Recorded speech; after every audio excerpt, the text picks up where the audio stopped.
Assalamualaikum warahmatullahi wabarakatuh. Bismillahirrahmanirrahim. Alhamdulillahirabbil alamin. Hamdan yuafi ni'amahu wa yukafi majidah. Asyhadu alla ilaha illallah wahdahu la syarikalah wa asyhadu anna Muhammadan abduhu wa rasuluh wa la nabiyya ba'dah. Allahumma sholli ala sayyidina Muhammad wa ala ali sayyidina Muhammad wa salim wa barik alaihi. Amma ba'du. Dengan channel Tukang Kebon dan Kucing yang setia di sini, alhamdulillah wa syukurillah, kita lagi-lagi bisa berjumpa di channel kesayangan ini untuk kembali membahas bahasan utama kita mengenai budak angon atau Satrio Piningit. Dan kali ini saya akan mengetengahkan sebuah bahasan dengan judul Anomali ujung musim dan kesempatan terakhir bagi calon-calon tumbal untuk bertaubat. Indah sekali dan menyenangkan sekali bahwasanya ujung musim kita saat ini secara kebetulan qadarullah bisa mengepasi. Saat ini bulan-bulan yang sedang kita lalui berada di bulan-bulan dengan akhiran ber yang kalau dikaitkan dengan cuaca identik dengan masa-masa dingin karena musim hujan. September, Oktober, November, Desember, dan bulan yang sedang kita tapaki sekarang bulan November. Akan tetapi yang saya maksud dengan ujung musim di bahasan kita kali ini tidak melulu berkaitan dengan bulan ber ini tadi, melainkan ujung musim yang berkaitan dengan kisah lakon budak angon atau Satrio Piningit, di mana ujung musim tersebut mengalami anomali atau ketidakbiasaan yang bisa dengan sangat nyata kita rasakan, yaitu musim perputaran zaman dari masa kala bendu menuju masa kala suba. Dari masa ketidakmenentuan, masa kemurkaan menuju masa kecemerlangan, masa kejayaan, masa kebahagiaan. Insya Allah, amin.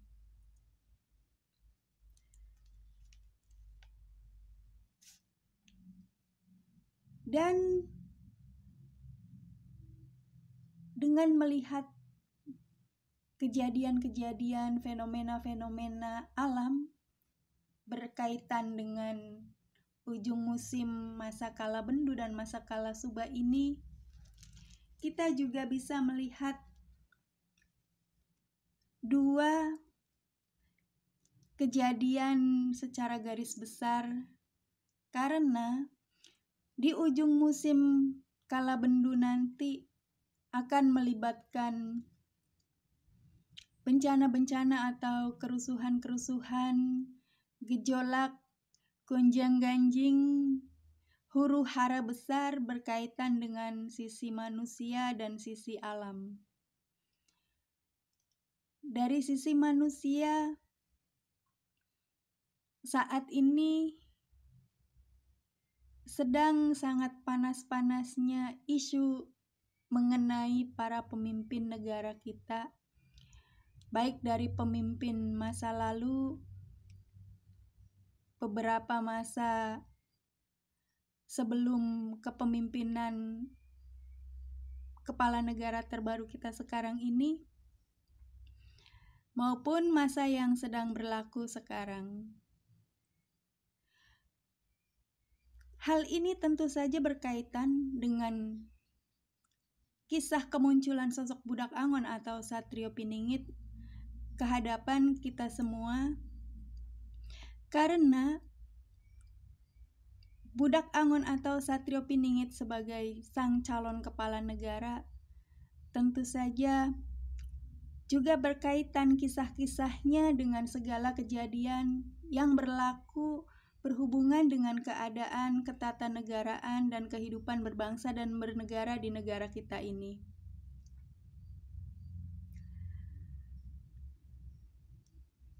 Negeri kita Indonesia merupakan negara yang sangat beruntung, dan kita dengan demikian sebagai warga negaranya juga merupakan warga negara yang sangat beruntung.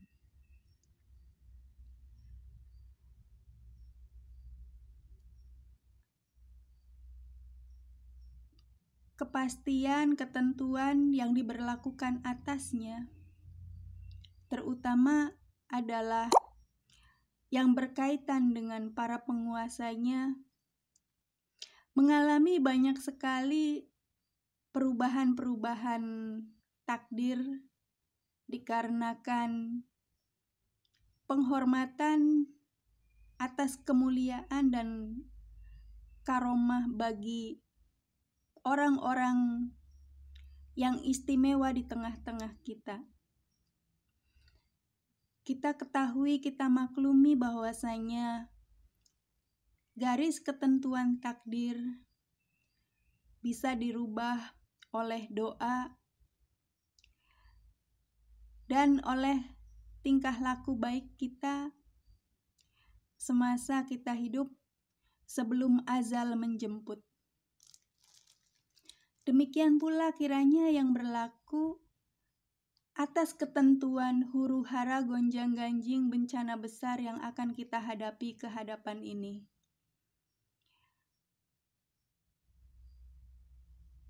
Pintu pertaubatan, pintu perbaikan saat ini masih terbuka lebar. Sebelum masa huru-hara kemanusiaan benar-benar disulut dan terpecah, lalu mulai merebak dan benar-benar memakan korban yang sangat banyak.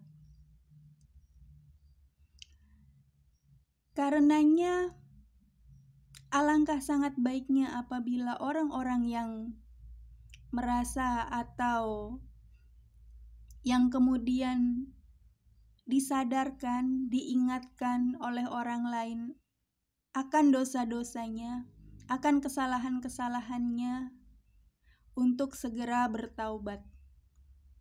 Pertaubatan ini bukan untuk menyinggung orang-orang yang berdosa secara umum, tetapi menyinggung orang-orang yang berdosa secara khusus, yaitu mereka yang memiliki dosa dan kesalahan terhadap kehidupan berbangsa dan bernegara, terhadap rakyat dan terhadap negara. Dari masa lalu sehingga masa kini. Dari antara mereka yang berdosa itu, kita bagi menjadi dua golongan, yaitu golongan orang-orang yang berdosa kepada rakyat dan negara sebagai golongan pertama, dan golongan orang-orang yang berdosa kepada sosok Budak Angon atau Satrio Piningit sendiri sebagai golongan yang kedua. Golongan yang pertama, yang berdosa kepada rakyat dan negara,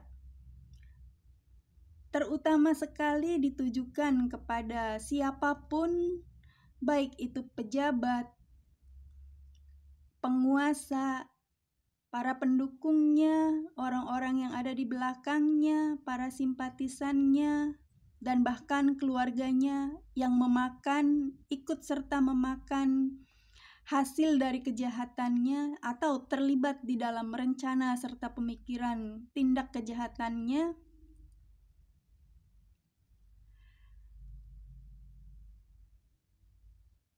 baik di masa lalu maupun masa sekarang, secara turun-temurun, maka hendaknya segera melakukan pertaubatan. melakukan perbaikan diri sesuai dengan kejahatan yang pernah dilakukannya. Misalnya, apabila mereka telah melakukan kegiatan-kegiatan merusak negara, maka harus memperbaikinya. Misalnya telah mencuri uang negara, maka harus mengembalikannya. Misalnya telah melanggar aturan-aturan negara, maka harus mengakuinya. Misalnya telah menyakiti hati rakyat, maka harus meminta maaf kepada rakyat. Sebelum hukuman besar menimpanya, baik hukuman itu ketika terjadi huru-hara atau pada masa setelah sang budak Angon atau Satrio Piningit menjabat sebagai kepala negara. Golongan yang kedua yaitu golongan yang bersalah kepada sosok budak Angon atau Satrio Piningit sendiri. Dan golongan yang bersalah kepada budak Angon atau Satrio Piningit ini sendiri juga terdiri dari orang-orang yang bersalah di masa lalu dan di masa sekarang. Masa lalu itu melingkupi orang-orang yang bersalah kepada leluhur beliau budak Angon atau Satrio Piningit. Dan masa sekarang adalah orang-orang yang bersalah dan berdosa kepada sosok budak Angon atau Satrio Piningit itu sendiri. Rasulullah Muhammad SAW bersabda bahwasanya, barang siapa menyakiti Fatimah, putri beliau, maka dia berarti menyakiti Muhammad. Demikian juga berlaku kiranya dengan apa yang terjadi pada budak Angon atau Satrio Piningit. Barang siapa yang menyakiti keluarga budak Angon atau Satrio Piningit, leluhurnya, nenek moyangnya, maka artinya mereka menyakiti, mereka mengkhianati, mereka mengganggu, mereka merusak budak Angon atau Satrio Piningit itu sendiri. Telah saya kemukakan tentang sejarah masa lalu dan masa sekarang, mereka-mereka yang bersalah kepada budak Angon atau Satrio Piningit yang merupakan orang-orang yang berasal dari keluarganya, kelak apabila sudah waktunya, mereka harus menanggung akibatnya menjadi tumbal atas perbuatannya masing-masing, dari golongan pertama dan juga dari golongan kedua. Dan saat ini adalah